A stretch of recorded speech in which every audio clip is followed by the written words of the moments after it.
Assalamu alaikum dear students, how are you? I hope you are fine. So today we will start our chapter number 6, which is about direct and inverse variations. What is variation and what is the ratio? First of all, we will learn out this definition. Suppose someone uses 3 cups of water and 1 cup of milk to prepare a tea. We can compare these two quantities by using the term of ratio, like the water and milk is ratio of the ratio 3 ratio 1. Thus the ratio is the comparison between two or more quantities of the same kind, which can be written in the by putting the colon among them. Okay, it's mean that it's used for when we are trying to make the things in a large quantity. Okay, like here is a 3 cups of water and 1 cup of milk to prepare a tea, and if we add 6 cup of water, then we will add 2 cup of milk. Okay, similarly, it is simply the ratio is the numerical relation between two or more quantities having the same unit. So this is the definition of the ratio. Next one is continued ratio. If the two ratios A ratio B and B ratio C are given for three quantities A, B and C, then the ratio A ratio B ratio C is called the continued ratio. Means these one and also the third and second ratio, and if we want to combine these two ratios, then it's called the continued ratio. And to make this, we will write it as A ratio B ratio C. The common element will be always be written in the mid of the term. Okay, here ratio A ratio B ratio C is the continued ratio which is formed from the other two ratios A B and B ratio C to express the relation between three quantities A, B and C. From the above explanation, we can observe that B is the common element of the two ratios, which is the cause of to combine them. Such type of element is called the common member of the given ratios. So B is the common member of the given ratios. Always write a common member in the middle, as we have learned that the common member must be written in the mid of the term.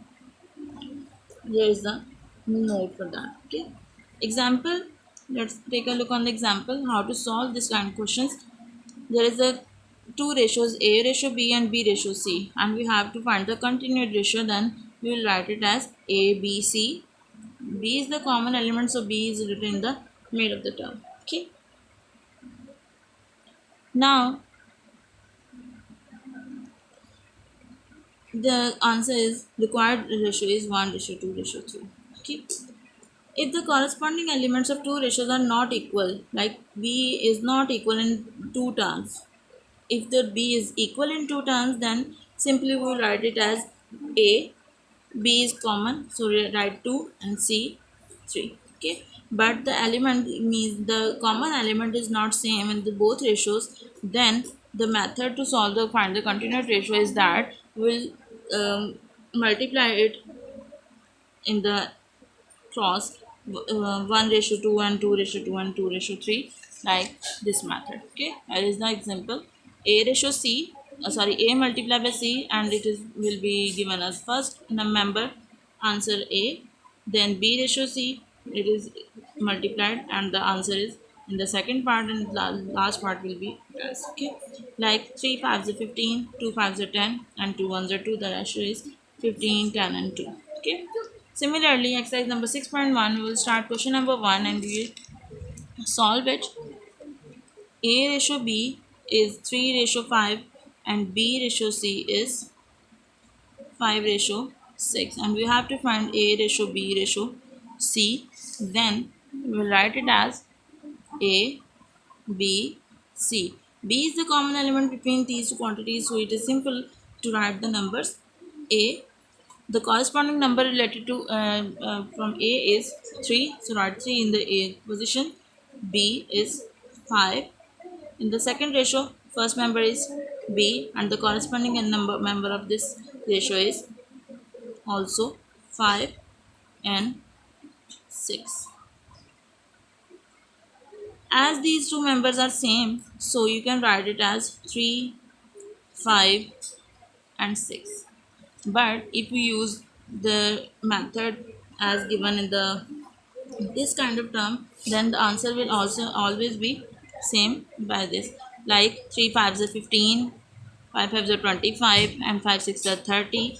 And after this we will simplify it with this in the simplest form, which is 3 5 6 are 15, 5 5s are 25, and 5 6 are 30. That's why we have write it in the simplest form without using this method, but you can use this method if you want.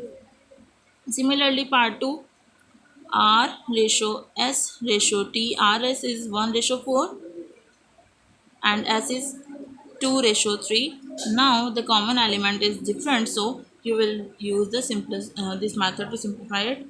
2 ones are 2, 2 fours are 8, 2 4 threes are 12, and then simplify it. 2 ones are 2 fours are and 2 six are, so ratio is 1 ratio 4 ratio 6 is the answer. Similarly, with the same method, you can solve it by your own, but keep it in your mind that the common member must be written in the mid of the term, like is x ratio z and y ratio z, and the common element which is in both ratios is z, so you will write z in the middle of the term, and also the member which is corresponding to the z, we will write it in the below the z. Okay, like x ratio z ratio y. X ratio z is 3 ratio 2 and y ratio z is 1 ratio 2, but we have write it as z ratio y, so the number will also be changed according to it, which is 2 ratio 1, and then you solve it with this method. Okay, question number 1 to question number 5 is your homework. Do it in your notebook. Take care and office.